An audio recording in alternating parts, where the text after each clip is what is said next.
Assalamualaikum warahmatullahi wabarakatuh. Jumpa lagi saudara-saudaraku. Penjelajah 75 hadir lagi di depan kamera, mau menjelaskan mengenai harga sarang kronis ya. Jadi okelah saudaraku, saya akan mau menjelaskan ini harga sarang kronis saat ini ya yang terbaru. Jadi harga sekarang yang sarang kronis di lokasi ya, harga sarang kronis di lokasi saat ini di lapangan ya, itu harganya ada 2 tingkatan sampai 3 tingkatan ya, ketergantungan dari kronisnya gimana ya. Kalau kronis yang tidak terlalu parah ya, kronis ini ya, yang kuning ya, yang kuning yang agak kehitam-hitaman itu ya, kekuning-kuningan ya, itu harganya kronis sekarang itu ada harganya sekitar 4 juta per 1 kilogram bebas kadar ya, itu kronis. Nah, ini yang nomor 1. Yang kedua, ada juga kronis yang itu yang kayak sudah mau berlumut itu. Itu harganya sekitar 2 juta sampai 2 juta 500 per 1 kilogram ya. Dan yang ketiga, kronis yang terlalu parah itu yang sudah yang parah sekali ya, yang parah yang sudah mau hitam itu ya, ada biasa itu sarang mau hitam kebiru-biruan biasa, itu harganya 1.500.000 sampai 2 juta per 1 kilogram bebas kadar ya, itu sarang kronis. Saat ini harga sarang kronis di lapangan ada 3 harga, ada 4,5, ada 2.500.000 dan ada 1 juta sampai 1.500.000 per 1 kilogram ya.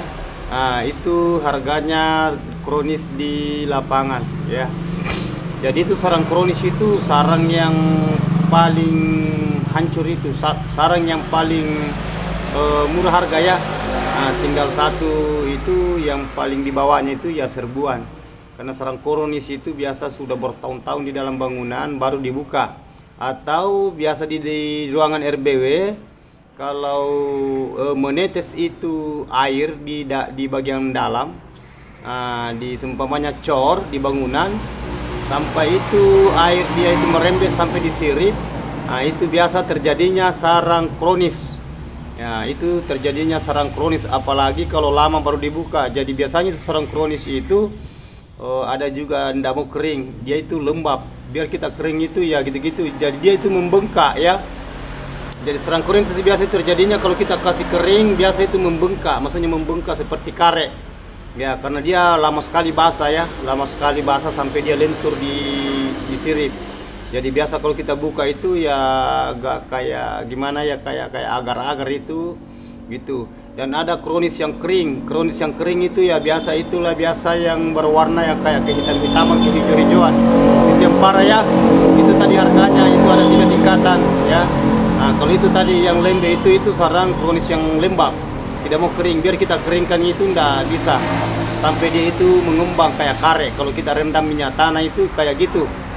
Itu sarang kronis, itu sarang yang paling murah ya, sarang yang parah ya. Jadi itu harganya sarang kronis saudaraku di lapangan saat ini.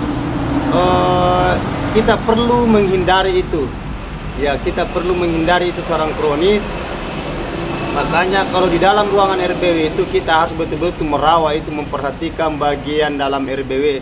Jangan sampai kalau bangunan cor itu lantainya di atas, istilahnya atapnya, jangan sampai itu air kalau hujan bisa merembes kena sirip ya, itu biasa terjadi sarang kronis. Karena biasanya itu kalau walek biasa suka bersarang itu yang basah-basah ya, yang basah di situ, yang becek itu biasa walek itu suka bersarang ke situ karena dia lembab.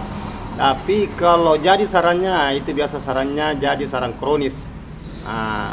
Jadi kita itu hindari saudaraku ya, diusahakan yang bangunan RBW itu kalau cor di atas diusahakan ditutupi dengan atap ya, didobel dengan atap di atasnya, apakah seng atau spandek atau yang jelasnya gimana caranya supaya itu air tidak merembes dari atap ke sirip. Kalau dia merembes itu dari atap masuk di bagian dalam cor kena sirip, Nah, itu biasa terjadinya sarang kronis. Ya, jadi kita itu harus hindari. Nah,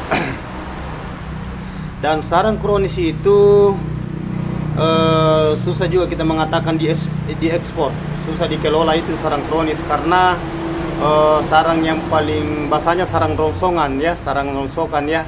Nah, itu kita mau mengatakan dia masuk di sarang patahan tidak juga, kita mau masuk di sarang sudut tidak juga, masuk di sarang apa ya, sarang bakpao tidak juga, karena lain tingkatannya kronis, lain tingkatannya bakpao. Ya, kalau bakpao itu masih mendingin ya, kalau bakpao itu kan sarang tebal, sarang yang lama sudah ditempati bertelur sampai dia jadi bakpao.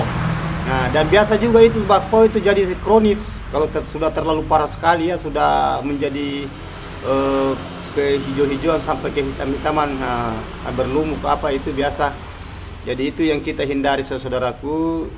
Jangan sampai kita punya RBW itu berlarut-larut itu di dalam ruangan RBW sampai waleg itu bersarang, akhirnya sarangnya jadi sarang kronis ya.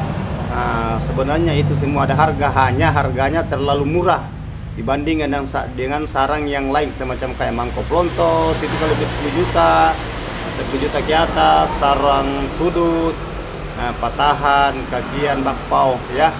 Nah, itu masih mending. Tapi kalau masuk di sarang kronis, wah, kita kasihan ya saudaraku ya, karena kita punya bangunan RBW sudah lama kita bina, kita mengharapkan itu sarangnya bagus.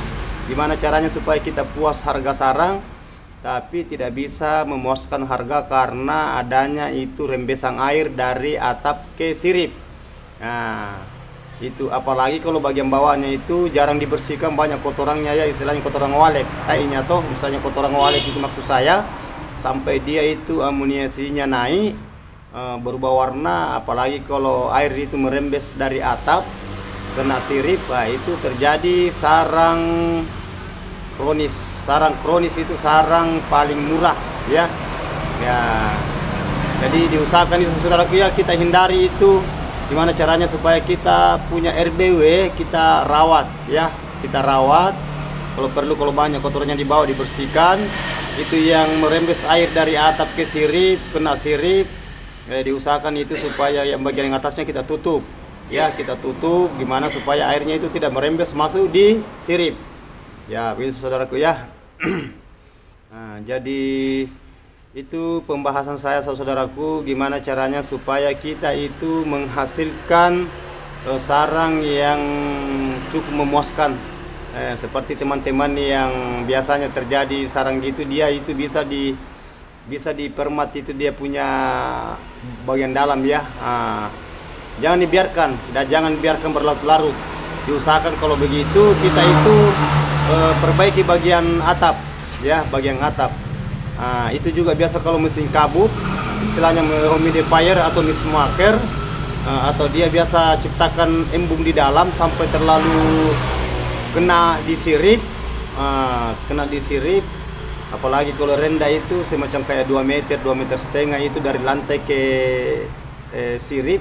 Itu biasa terjadi juga gitu ya, apalagi kalau lama baru dibuka sarangnya. Biasa juga terjadi itu sarang kronis ya, istilahnya sarang yang murah. Jadi itulah pembahasan saya jelaskan saudaraku. Mudah-mudahan saudara-saudara yang gagal panen, namun dia panen lagi, sarangnya lagi jatuh harga, yang kita inginkan itu gimana supaya sarangnya itu bisa istilahnya bertahan mahal, mumpuni, dan memuaskan harga ya. Tolong saudaraku ya. Jadi oke lah saudaraku, itulah yang saya bahas tadi. Konten saya ini namun sedikit, mudah bermanfaat saudaraku bagi balik yang pemula ya, yang biasa mendapatkan sarang kronis ya, mudahan bisa lebih bagus lagi ke depannya. Jadi mohon maaf ini saudaraku kalau ada kata-kata saya salah, gini, mohon maaf ya, saya ulangi. Kalau ada yang mau ditanyakan, tolong tulis di bawah kolom komentar, nanti saya jawab melalui dengan konten tutorial saya ya. Kalau saya tidak bisa jawab dengan tulisan, karena kalau panjang pertanyaannya jelas saya jawab dengan per detail dengan konten tutorial saya supaya lebih jelas lagi. Oke saudaraku, mohon maaf kalau ada kata-kata saya salah. Wabillahi taufiq wal hidayah. Wassalamualaikum warahmatullahi wabarakatuh. Sukses terus.